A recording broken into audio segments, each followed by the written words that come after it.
Jeremias, capítulo 3, versículo 15. Profeta Jeremias, capítulo 3, versículo de número 15. Jeremias 3,15. Ô pastor, mas não tinha um livro mais fácil para a gente achar? Daqui, vira para cá, vira para lá. Jeremias, capítulo 3, versículo 15. Quem encontrou, diga amém. No iPhone fica mais fácil, né? Vem a palavra do Senhor ao profeta Jeremias e ele diz assim: dar-vos-ei, pastores, segundo o meu coração, que vos apacentem com sabedoria e conhecimento. Outras traduções diz: dar-vos-ei, pastores, segundo o meu coração, que vos apacentem com conhecimento e com sabedoria.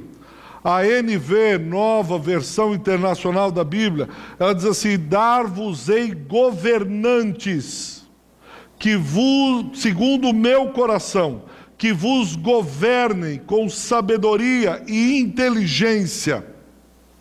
Eu queria que nós repetíssemos. Pastor, mas eu nem decorei ainda, mas está aqui no telão, ou está aí na sua Bíblia. Ah, é verdade, então vamos lá. Dar-vos-ei, pastores, segundo o meu coração, que vos apacentem com conhecimento e com inteligência. Eu queria pensar com vocês um pouco nessa noite acerca desse versículo. Um pastor, ou como a outra tradução diz, governante, é um líder em potencial. Um pastor é um líder em potencial. Um pastor é um governante em potencial. Então nós poderíamos simplesmente traduzir assim: dar-vos-ei, líderes, segundo o meu coração, que vos liderem com conhecimento e com inteligência. Vamos repetir então com essa tradução: dar-vos-ei líderes, segundo que vos liderem e inteligência. Gente que consegue liderar com inteligência, gente que consegue liderar com sabedoria, com discernimento. Ele exercita as faculdades mentais. Ele é alguém que raciocina, que pensa. Por isso, o líder é aquele homem que ele lidera com esse conhecimento e com essa inteligência. E é interessante, porque Deus entra na história para falar com Jeremias, num momento de muita, mas muita dificuldade pela qual passa Israel, mais precisamente Judá. Judá está passando por um momento muito difícil. Judá havia virado as costas para Deus. Vou usar em alguns momentos Israel, outros Judá. Israel se tornou rebelde ao Senhor. A escuridão toma conta da nação judaica. Ninguém mais obedece ninguém, ninguém mais segue ninguém. E como se não bastasse isso, eles estão sob o domínio assírio. O império assírio era um império terrível, porque ele misturava, ele pegava as etnias e misturava uma etnia com outra, não dando força de reação. Os jovens eram os primeiros a sofrer, porque começavam com casamentos estranhos, era uma tática de guerra dos assírios. Então as pessoas, o povo ia se misturando, casando um com o outro, e uma coisa, daí que nascem os samaritanos. Os samaritanos são 5 etnias, por isso que eles dizem que não são judeus puros. Por isso que há uma tensão no Novo Testamento entre os samaritanos e os judeus. Vem dessa época aqui, do domínio assírio. Não há mais a lei sendo vivenciada. E como se não bastasse, a Assíria começa o declínio. Ela teve o auge lá em 722 a.C., mas agora começa uma outra nação surgir, a Babilônia. E o que tem isso a ver? Tem muito a ver porque a Babilônia começou a guerrear contra a Síria. E Israel fica como que a briga entre o rochedo e o mar, ele é um marisco. A onda vem e bate, o rochedo endurece, e a onda e o marisco fica apanhando de todos os lados. Israel está apanhando de todo mundo. Como se não bastasse isso, tem o Egito também, com um olho grande em cima de Israel. O bom rei Josias é morto em combate. Como se não bastasse toda essa situação nebulosa, triste, escalabrosa, ainda o bom rei Josias, que tentava governar com seriedade, ele é morto. Piora a situação. Sobe no seu lugar Jeoacás. Mas Jeoacás, ele vai para o combate, morre com o combate contra os egípcios. Fica no governo somente 3 meses, há uma instabilidade governamental. Quem é o rei? Não sabe, o cara morreu em combate.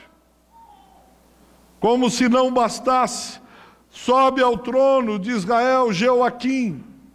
E Jeoaquim, ele fica olhando para um lado, sabe aquele cara que serpenteia no meio dos caminhos? Ele se alia ao Egito e vira vassalo do Egito. Vira pau mandado, como a gente diz, do Egito.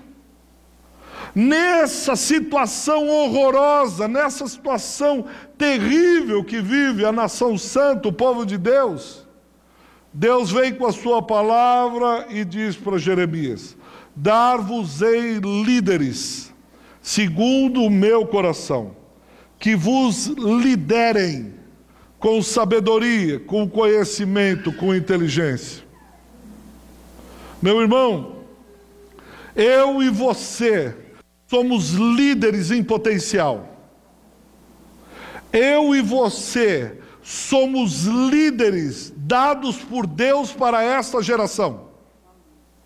Eu e você somos luzeiros de Deus para esse momento que o país vive.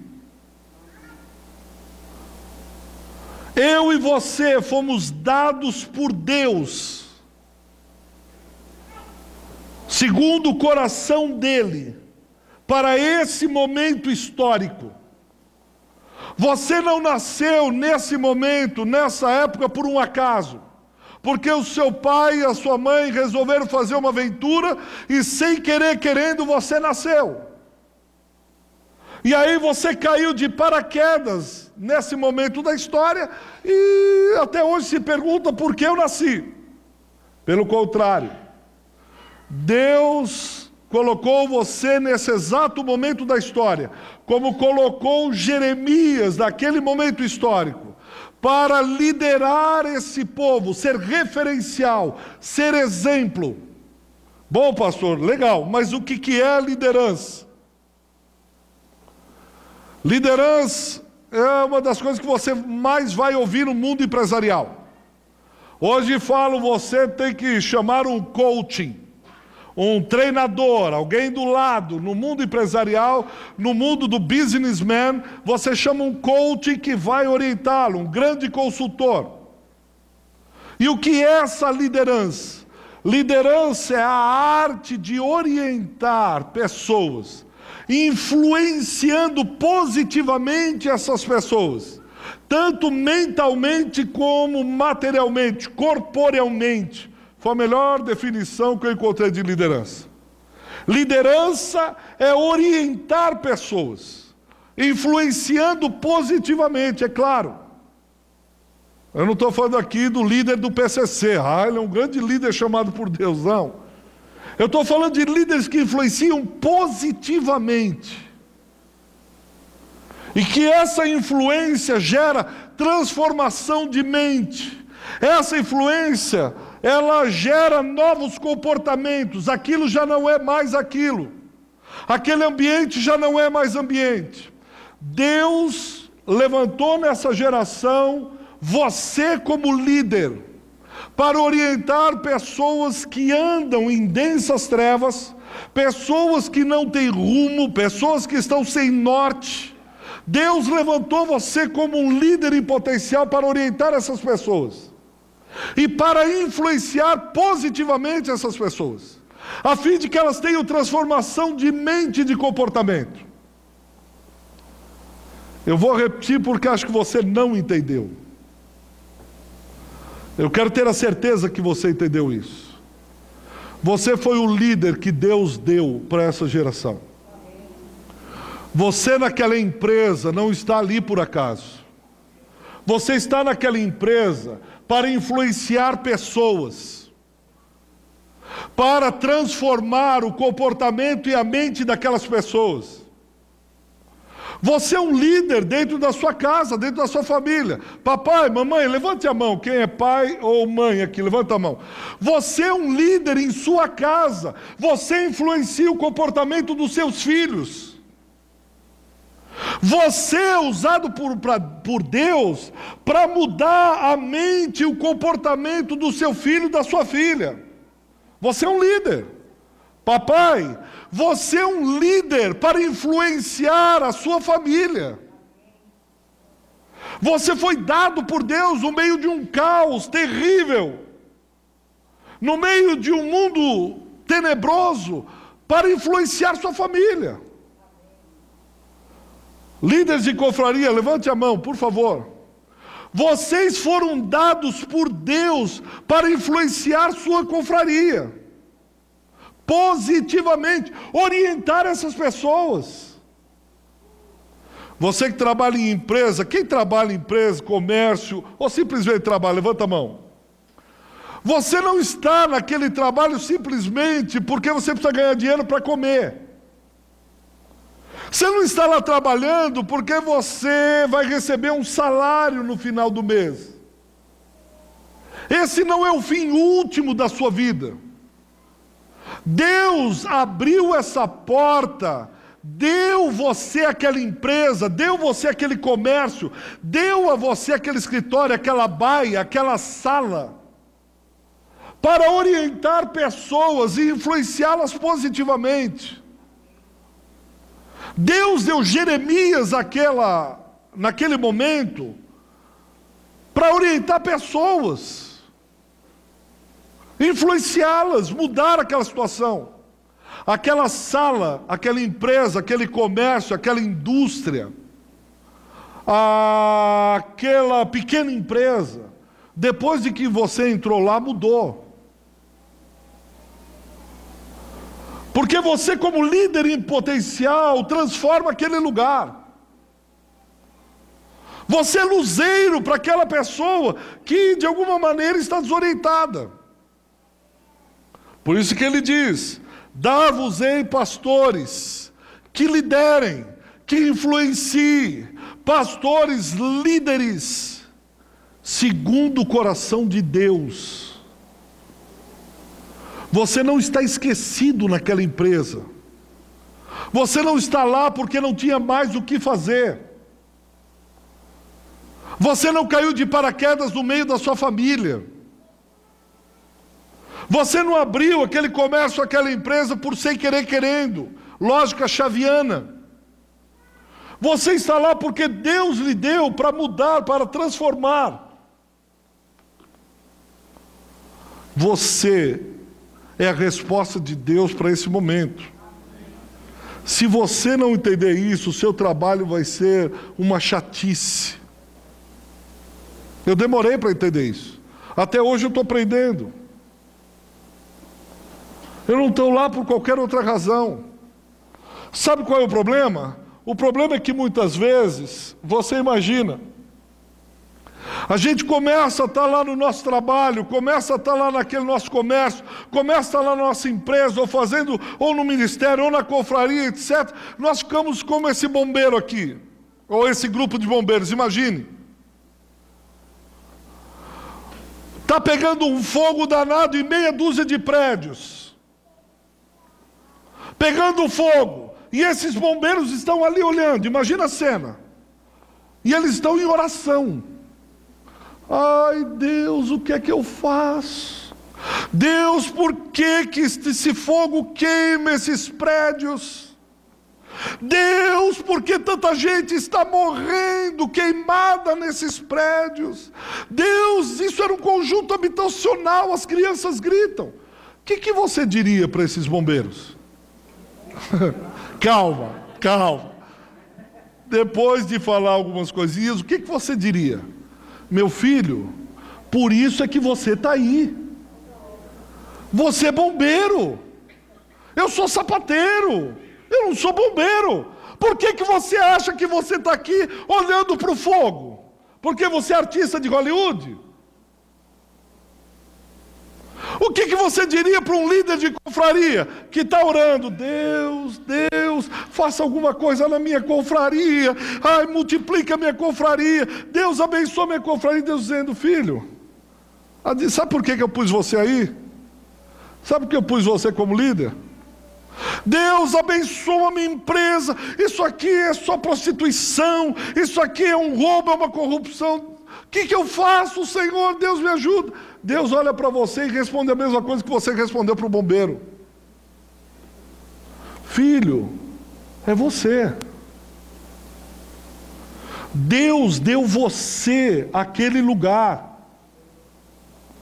Deus deu você e colocou você lá em resposta ao clamor do filho. E ele deu o exemplo.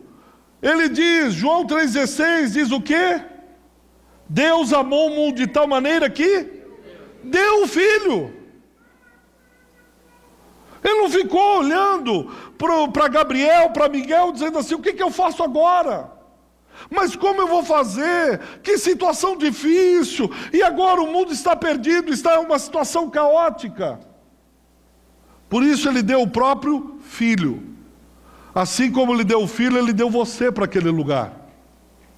Eu não posso entrar naquele comércio, muito menos naquela empresa, nem dentro daquela família. Mas ele levantou você como líder para aquele momento, para aquela hora.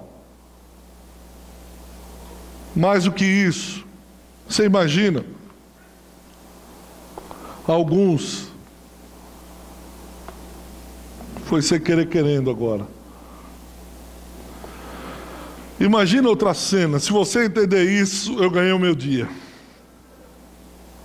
Deus oferece você como uma dádiva, como um presente. Ele diz, eu dei você a essa família. Eu dei você a essa empresa. Você é o meu presente para esse povo que está aí. Você é o meu presente para essa igreja.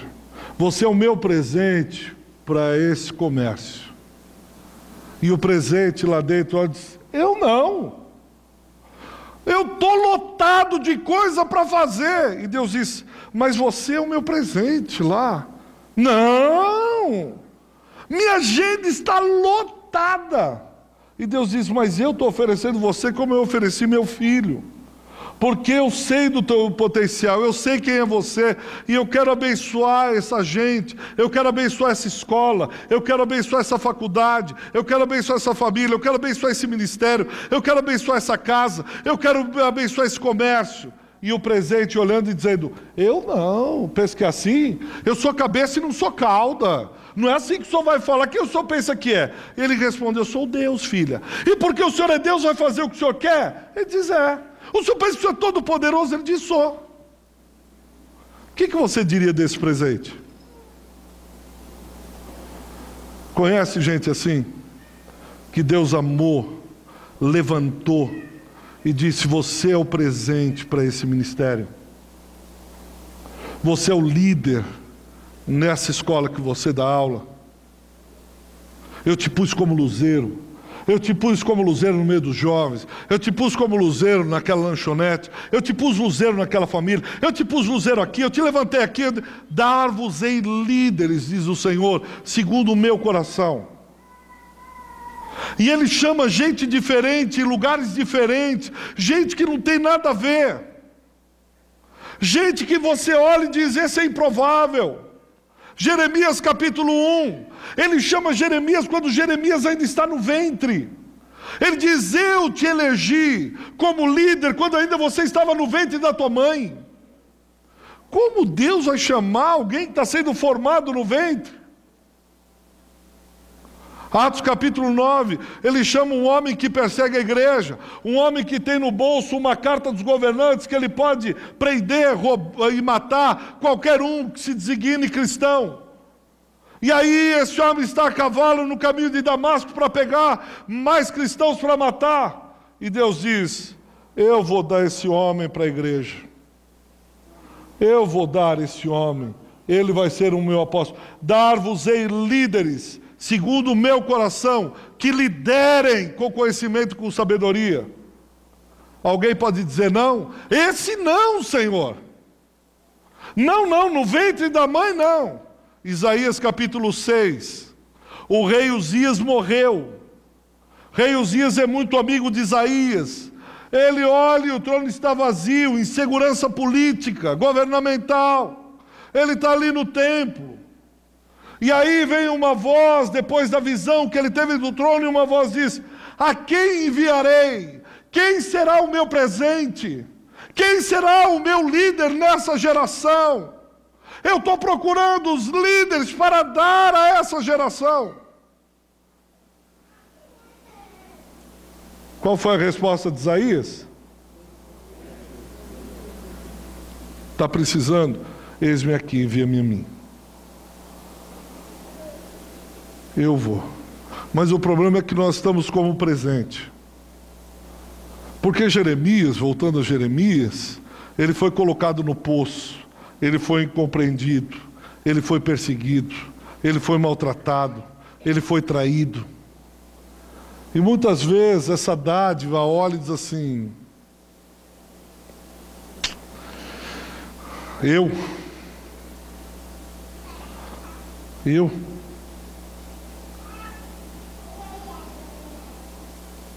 Você pode fugir da sua vocação. Você pode tentar escapar do seu chamado. Você pode tentar fazer a sua cama no mais profundo abismo. Ou você pode levar a sua casinha lá para os céus e falar: ninguém vai estar lá nos céus, no alto céus. Mas o Espírito do Senhor está lá, dizendo: você é o líder que eu chamei para orientar essa geração. Você é o líder que eu dei segundo o meu coração, a fim de que você não só oriente, mas influencie essa gente. Nossas crianças precisam de influências, bons referenciais, bons líderes. Estão assistindo para o governo e vendo uma política suja. E estão olhando com asco e dizendo: é isso que é política? É isso que é ser governante? É isso que é ser líder? Eles não querem. Eles olham para as empresas e eles veem gerentes, diretores, presidentes e olham: é esse o modelo? É isso que eu quero para a minha vida?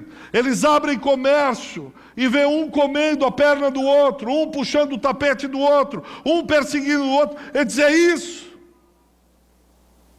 Martin Luther King já dizia que o que mais ele temia não era o avanço dos maus, mas era o silêncio dos bons. Os maus estão avançando na política, os maus estão avançando até mesmo na igreja, os maus estão avançando na sociedade, porque os bons estão como esse presente e olhando. A pergunta é: até quando você vai fugir dessa vocação?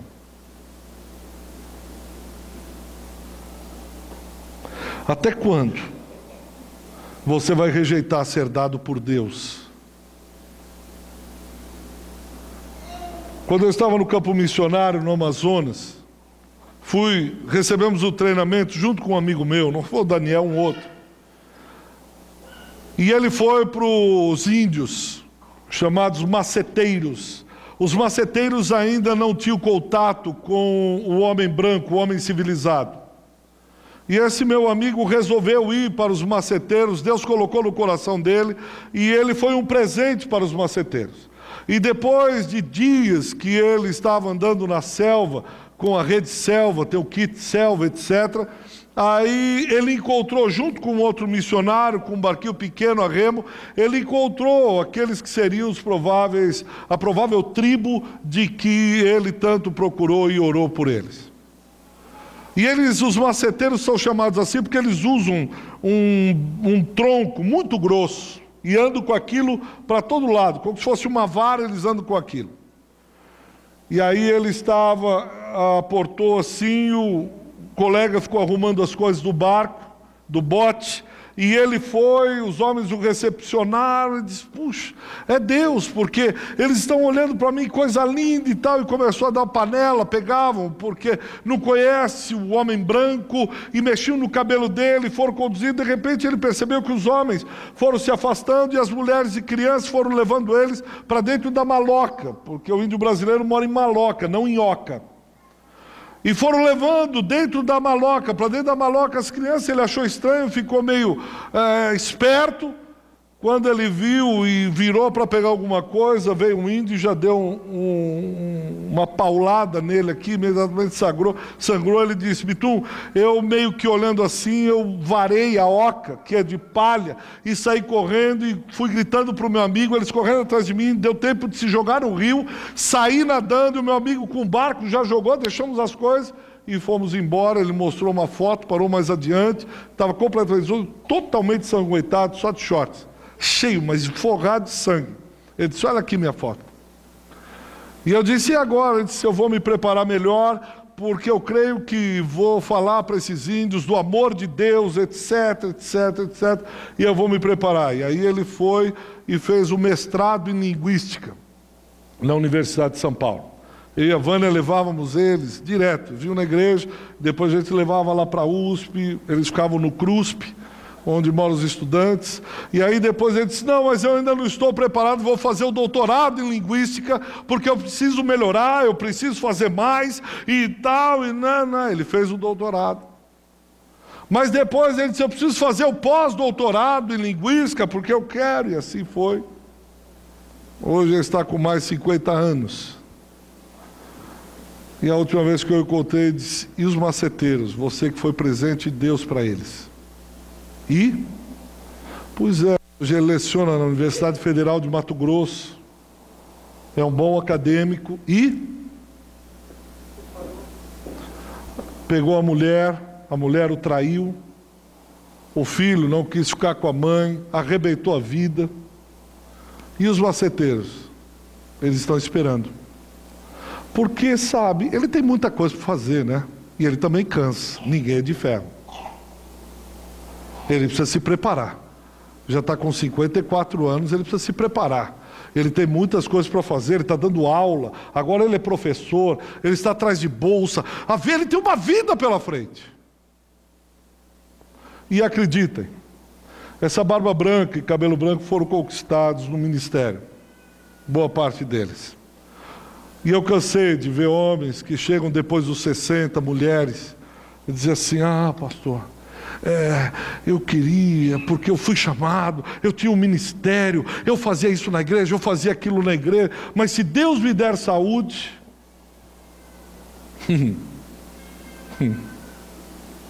não preciso dizer o fim deles, né?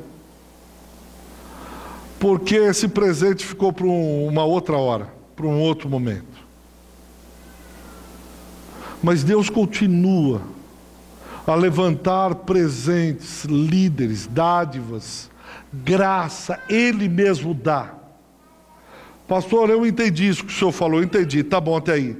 Mas olha para mim, eu não tenho diploma em Harvard, eu não tenho habilidade com crianças, eu não sei cantar, eu fui dar um estudo na confraria, eu me perdi todo. Como termina o versículo? Que vos apacentem, que vos liderem com conhecimento e inteligência. Tiago diz assim, aquele que não tem sabedoria, peça a Deus, que a todos dá deliberadamente. Eu não tenho sabedoria, mas eu vou buscar em Deus sabedoria. Eu não sei lidar com crianças, mas Deus, eis-me aqui. Eu quero ser o presente de Deus para essas crianças. Eu não sei trabalhar com confraria, mas eu quero ser o presente de Deus para essa geração. Eu quero influenciar essas crianças. Eu quero influenciar esses jovens. Eu quero influenciar casais. Eu quero influenciar vovô e vovó. Eu quero influenciar todos que Deus colocar na minha frente. Eu quero ser uma influência positiva. Deus me dá conhecimento, sabedoria, discernimento. Ou, se Deus nos der saúde, você vai chegar para mim com 60 anos, 70, e vai dizer como um professor, eu tomei um susto. Ele já aposentado, titular da Universidade de São Paulo, aposentou, um dos maiores antropólogos brasileiros, referência na antropologia, aprendeu com os mestres franceses, e um dia desse ele chegou perto de mim, o olho lacrimejando, ele disse: sabe, Bitum, que eu queria ser pastor? Como assim? Eu cogitei até mesmo de fazer seminário, trabalhava na igreja, e o pastorado me apaixonava. Mas aí veio vindo uma coisa, já passou por isso? Veio vindo outra, já passou por isso? Aí um compromisso aqui, um cansaço ali, um vira e mexe acolá, uma enfermidade, e o tempo foi passando, ele está com um pouco mais de 80 anos. E ele disse: mas como eu queria ser pastor. Legal, mas agora não dá mais. Eu creio que Deus lhe levantou, lhe chamou, lhe colocou como líder para essa geração. Mas sabe, o dia a dia, o atropelo, sabe como é isso? Que Deus os poupe de ver alguns de vocês aqui, cabelos brancos, com os netos, e dizendo: eu tive um ministério um dia, mas sabe, eu trabalhava tanto, eu corria tanto, eu fazia tanta coisa, e depois, pastor, ir como Jeremias para a prisão, incompreensão, luta, e brigas em casa, e falta de dinheiro. Dar-vos-ei líderes, segundo o meu coração, que vos liderem com sabedoria e com inteligência. Meu irmão, acredite nisso, você é um líder em potencial. Você vai influenciar na sua casa, sua família, você vai influenciar no seu trabalho, você vai influenciar na sua escola, você vai influenciar no seu ministério. A hora é agora. Dar-vos-ei líderes, Deus os dá. Não é o diploma que faz o seu chamado. Não é o diploma que vai conferir você autoridade para ser o presente de Deus para essa geração. Deixa eu terminar perguntando isso para você. Você espera que o PT, o PSDB, o PMDB, o PSC, ou o P que for, vai ajudar o Brasil, vai acabar a corrupção? Você acredita sinceramente nisso? Eu continuo crendo na igreja. A igreja é um presente de Deus para esse momento. A igreja é um presente de Deus para essa geração. A igreja é um presente de Deus para barrar a corrupção nessa nação. A igreja é um presente de Deus para mudar a sorte desse país. Porque a igreja tem uma coisa que eles não têm, é o Espírito Santo de Deus. E Ele nos concede conhecimento e inteligência. Você não tem, eu também não tenho, mas eu sei aonde tem. Você não tem poder, conhecimento, inteligência, mas nós sabemos onde tem, é no altar. E nós podemos ir para o altar e pedir isso. E eu queria incentivar você mesmo, encorajar você a ir para o altar. Pedir: Deus, eu quero ser luzeiro, farol, lá na minha empresa. Eu quero ser um farol na minha casa. Eu quero ser um farol lá onde eu estiver. Eu quero ser um líder. Eu quero orientar pessoas. Eu quero discernir. Eu quero ter sensibilidade. Eu quero influenciar a mente deles. Eu quero influenciar a maneira deles se comportarem. As meninas lá, pastor, vinham com o decote aqui. Quando elas começaram a me ver, no primeiro momento, disseram: essa é santarrona, essa é fundamentalista, essa é uma puritana, essa é não sei o quê. Mas passados 6 meses, pastor, elas mudaram o comportamento. Aquela sala parecia um antro de prostituição, mas até o linguajar delas mudaram. Elas falavam palavrão direto, mas hoje Parece que elas esqueceram de falar palavrão. Porque o sal salgou, a luz brilhou, a mente mudou, o Espírito Santo agiu. Você foi um líder em potencial ali. Você é um líder em potencial. Vamos repetir juntos? Dar-vos-ei líderes, segundo que vos liderem. Abaixe sua cabeça um instante. Eu queria que você conversasse com o doador da vida. Certa vez, Davi, fique de cabeça baixa, olhos fechados. Certa vez, Davi passou por um momento difícil e foi parar numa caverna, chamada Caverna de Adulão. Ele estava lá, mas ele era um líder chamado por Deus. Ele entendeu que ele era dado por Deus para aquela nação, para aquele momento. E começou a se achegar a Davi só homens maus, bandido, pilantra, canalha. Mas Davi era um homem, um líder de Deus. Daquela matéria-prima que todo mundo dispensaria, jogaria fora, ele fez um grande exército. E de lá saem os valentes de Davi que vão guerrear lado a lado com ele. Deus não te esqueceu nesse emprego, Deus não te esqueceu nesse lugar, Deus não te colocou aí por acaso. Creia você ou não creia, eu não posso crer por você, mas você não é um fruto de um acaso. Você não está nessa família, nesse lugar, nessa casa, para marcar ponto. Você não está aí só para esperar a velhice chegar e morrer. Influencie o quanto antes. Comece a influenciar, comece a se dar. Deus chama gente ocupada. Deus não chama gente que não faz nada. Quem não faz nada vai continuar não fazendo nada. Pode examinar a sua Bíblia quando chegar em casa. Ele chama gente que já está trabalhando, gente que já está fazendo. Ele chama porque ele sabe que pode contar com esses. Ele não vai chamar gente que está de braço cruzado. E você é esse líder que Deus deu nessa geração, nesse tempo, nessa hora. Jonas olha e diz: eu não quero ir para Nínive, aquela gente lá eu não posso nem ver perto. Deus diz: é você que eu quero unir. Paulo, eu sou o menor, o mais pecador entre os homens. Pois é você mesmo, Paulo, que eu quero. José olha e está colocado no fosso, no poço que seus irmãos colocaram. O que eu vou fazer? José, Deus te chamou como liderança. Espera um pouco que você já vai lá para o palácio, porque o que eu tenho para você é para influenciar o faraó. Eu quero que você influencie Faraó. Alguns aqui vão ser colocados ao lado de faraós desse século, príncipes desse século, CEOs, dirigentes, diretores, gerentes. Você vai influenciar ele, a cabeça, a mentalidade dele, o jeito, a empresa vai mudar. Mas eu tenho conhecimento, inteligência, sabedoria, discernimento. Peça a Deus que a todos dá liberalmente. Peça a Deus, peça a Deus, peça a Deus.